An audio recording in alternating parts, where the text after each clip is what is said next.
প্রিয় দর্শক, দেশে বিদ্যুতের যে অবস্থা চলছে, আমার কালকে হঠাৎ করে মনে হলো এই সরকার সম্ভবত এই বিদ্যুতে ডুববে। মানে বিদ্যুৎ যে সমস্যাটা হচ্ছে এই মুহূর্তে, লোডশেডিং, বিদ্যুৎ থাকছে না, এসে আবার চলে যাচ্ছে, এই যে একটা পরিস্থিতি, এই পরিস্থিতি থেকে কিভাবে উত্তরণ সম্ভব, কিভাবে এখান থেকে আমরা বেরিয়ে আসব, এটা নিয়ে এই যাবৎকালে কারণ মুখে কোনো একটা পদ্ধতির কথা, কোনো একটা সম্ভাবনার কথা, কোনো একটা পরিকল্পনার কথা শুনেছেন? আমি তো শুনিনি। সবাই বরং দেখছি এটাকে কীভাবে অস্বীকার করা যায় তার জন্য একটা কম্পিটিশনে নেমেছে। দুদিন আগে আমি সোশ্যাল মিডিয়ায় একটা ভিডিও দেখলাম। সে ভিডিওতে আমাদের বিদ্যুৎ বিষয়ক যিনি মন্ত্রী আছেন, মিস্টার ইকবাল হাসান মাহমুদ টুকু, তিনি বলতেছেন, এবং উনি কী বলতেছেন আপনি ভিডিওটা আপনারা দেখেছেন, আমি আপনাদেরকে একদম হুবহু ওটা আমি নোট করে নিয়ে আপনাদেরকে পড়ে শোনাচ্ছি। উনি বলেছিলেন গ্রামে লোডশেডিং নাই, যেটা হয় আমাদের পল্লী বিদ্যুতের লাইনগুলো অনেক লম্বা লম্বা, কোথাও যদি ফল্ট হয়ে যায়, বিদ্যুৎ ট্রিপ করলে ওই ফল্ট লোকেট করতে টাইম লাগে, সেই জন্য বিদ্যুৎটা আসে না, আবার লাইন ঠিক হয়ে গেলে বিদ্যুৎ চলে আসে। এই যে কথাটা উনি বলেছেন, যারা গ্রামগঞ্জে থাকেন তারা কি এই কথার সঙ্গে কোনো মিল পান? এখানে কিন্তু দুটো অংশ। একটা অংশ হলো উনি বলেছেন যে গ্রামে লোডশেডিং নাই। এই যে কথাটা বলেছেন, এটা উনি হয় জানেন না অথবা জেনে মিথ্যা কথা বলছেন। কিন্তু এই ধরনের কথার সমস্যাটা হলো, আপনি যখন মিথ্যাটা বলেন সঙ্গে সঙ্গে পাবলিক কিন্তু বুঝে যায়। কারণ গ্রামের মানুষ তো আজকাল এগুলো শুনে আপনার কথা, কারণ সোশ্যাল মিডিয়া তো গ্রামেও আছে। তারা কিন্তু চট করে ফেসবুকে অথবা ইউটিউবে দেখছে যে বিদ্যুৎপন্থী দাবি করছে যে গ্রামে লোডশেডিং নাই। কারণ বিদ্যুৎপন্থী হয়তো ভাবছেন যে না, গ্রামের মানুষ দেখবে না এই কারণে গ্রামে তো সারাক্ষণই বিদ্যুতের লোডশেডিং থাকে, গ্রামে তো বিদ্যুৎই থাকে না, তো সোশ্যাল মিডিয়ায় দেখতে গেলেও তো বিদ্যুৎ লাগবে, এই জন্য তারা বুঝতে পারবে না। উনিও তো এভাবে ভাবছেন, কিন্তু এই ভাবনাটাও ঠিক না এই কারণে যখন বিদ্যুৎ আসে তখন তো লোকে মোবাইল চার্জ করে ফেলে, তারপরে তারা ওই ডাটা দিয়ে দেখে। কাজেই ওনারা কিন্তু এই মন্ত্রীর এই যে মিথ্যা কথা, ভুল কথা যেভাবেই বলি না কেন, জনগণ কিন্তু বুঝে যায়।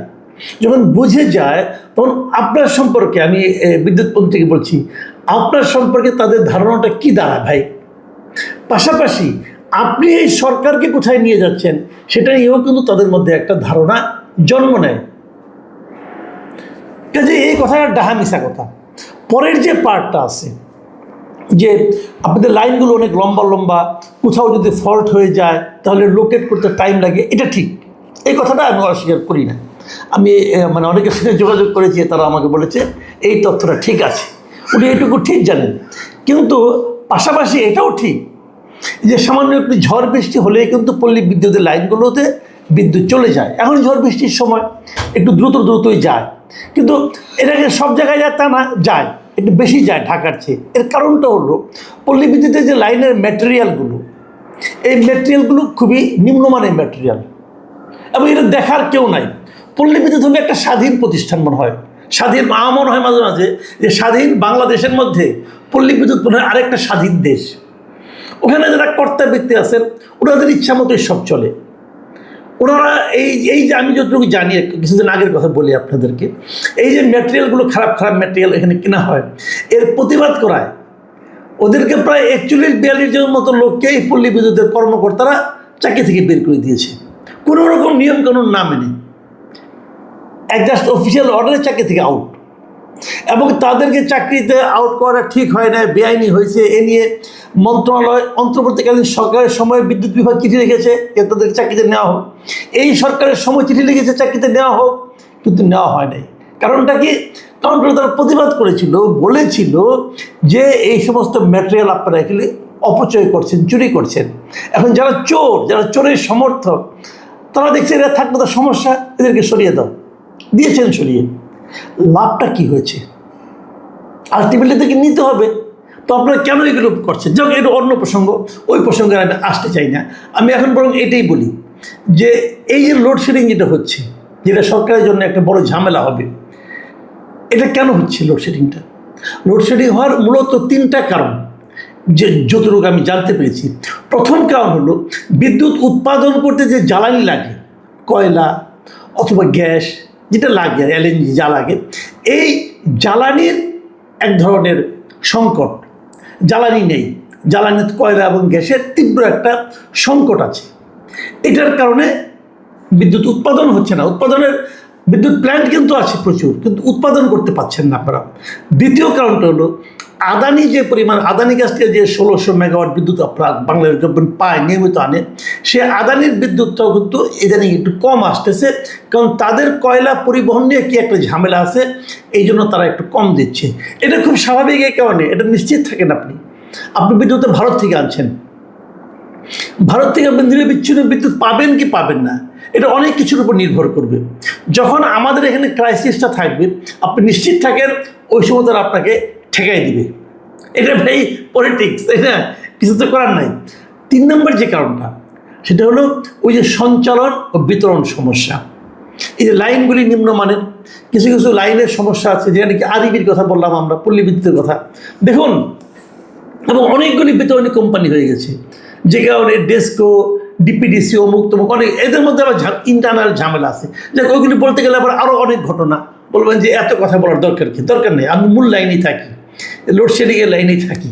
তো এখন এই ঝামেলাগুলো মেটাতে হবে। আরবি দেখেন, টোটাল যে বিদ্যুৎ আমাদের আছে সারা দেশে সঞ্চালন করে, তার 80% বিদ্যুৎ যায় আরবির মাধ্যমে, মানে পল্লী বিদ্যুতের মাধ্যমে।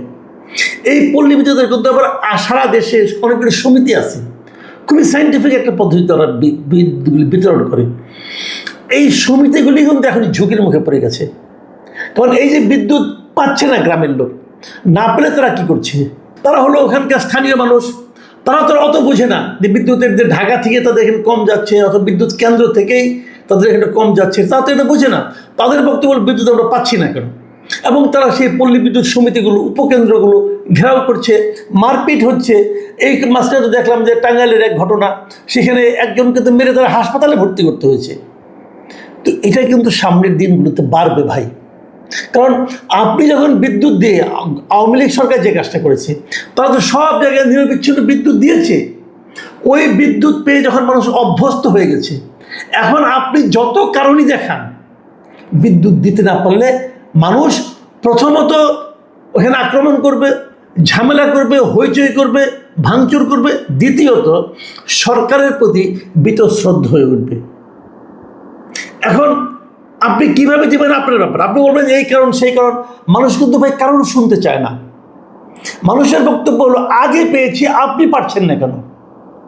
এবং মানুষের মতো আমিও মানুষ, আমিও আপনাকে প্রশ্ন করছি, এই যে ক্রাইসিস যেগুলো হচ্ছে, এই ক্রাইসিসগুলো তো হবে, এটা তো বৈশ্বিক ক্রাইসিস। এই ক্রাইসিস কীভাবে হ্যান্ডেল করবেন আপনি, এটা আপনার ব্যাপার, ওটা নিয়ে আমি মাথা ঘামাবো না। আমার মাথা ঘামাবো আমি একটাই, আমি সুইচ দিব, আমার ফ্যান চলবে, আমার লাইট জ্বলবে, যা বিল হবে আমি বিল পরিশোধ করব। এর বাইরে আমার আর কিছু জানার দরকার নেই। বাদ বাকি যা জানার আপনি জানবেন, কারণ আপনি দায়িত্ব নিয়েছেন। দায়িত্ব না পারলে ছেড়ে দেন, দায়িত্ব পালন করতে না পারলে ছেড়ে দেন রে ভাই। কিন্তু আপনি দায়িত্ব নেবেন আর আমারে ধমকাবেন, ভাই এটা হবে না। আপনি দায়িত্ব আমার কাছ থেকে কিন্তু চেয়ে নিয়েছেন, হাত পেতে নিয়েছেন, আমাকে রিকোয়েস্ট করেছেন যে আমাকে ভোট দেন, আমি আপনার এই সেবাটা করে দেব। আমি আপনাকে ভোট দিয়েছি আমাকে সেবা করার জন্য, আমাকে ধমক দেওয়ার জন্য না। সেই কাজটা করেন ভাই।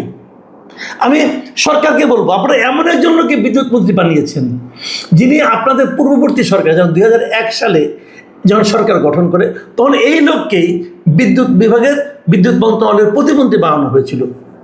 এবং বলা হয়ে থাকে ওই সরকারের যে অজনপ্রিয়তা যতটুকু হয়েছিল, এটাই বিদ্যুতের কারণেই। আপনার বিদ্যুৎ উৎপাদনও বাড়াতে পারেন নাই, সরবরাহ করতে পারেন নাই। তারপরে বিদ্যুৎ আওয়ামী লীগ আমলে বেড়েছে।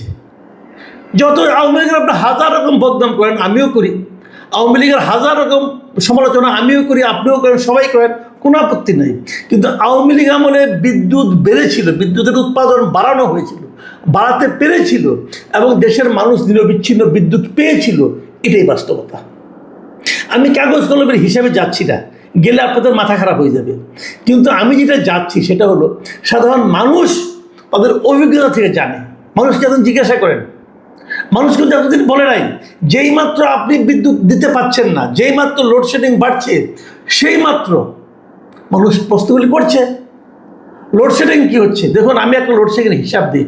আজকে বুধবার, এই বুধবার সকাল 8টায় দেশে বিদ্যুতের চাহিদা ছিল 15,249 মেগাওয়াট, আর এর বিপরীতে সরবরাহ ছিল 12,935 মেগাওয়াট। তাহলে ঘাটতি কত ছিল? 2,314 মেগাওয়াট। মানে 2,314 মেগাওয়াটের ঘাটতি।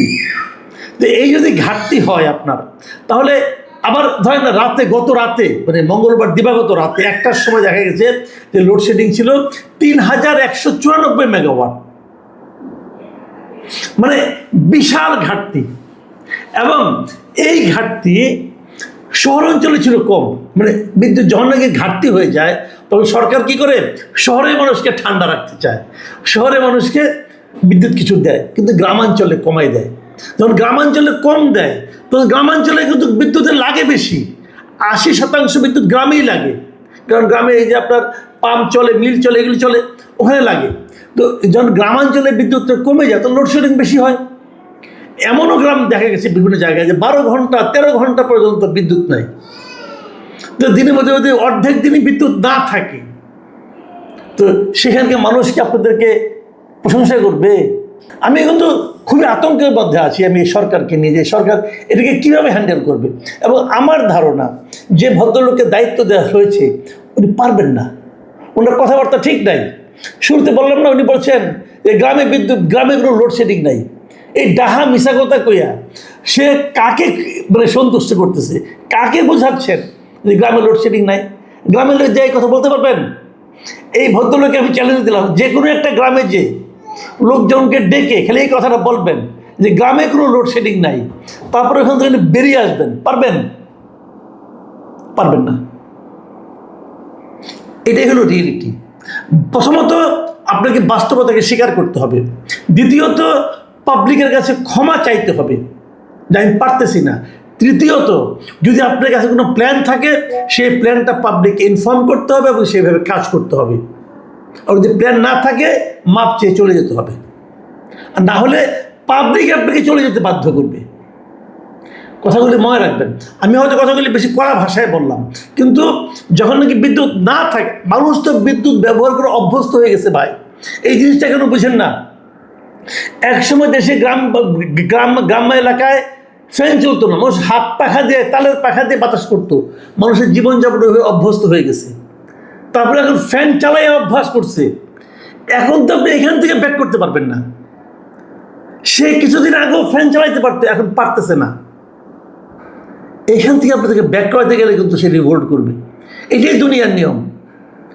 আপনার আগে যারা ছিল তারা যেভাবে চালিয়েছে, আপনাকে তার চেয়ে বেটার চালাতে হবে, না হলে টিকতে পারবেন না, ইজ্জত থাকবে না তা না হলে। প্রিয় দর্শক, আমরা আশা করব এগুলোকে সরকার সিরিয়াসলি নেবে এবং আমরা এটা চাইব এর একটা সমস্যার সমাধানের একটা চেষ্টা তারা করবে এবং সমস্যার সমাধানের পথ খুঁজে বের করবে। আল্লাহ হাফেজ।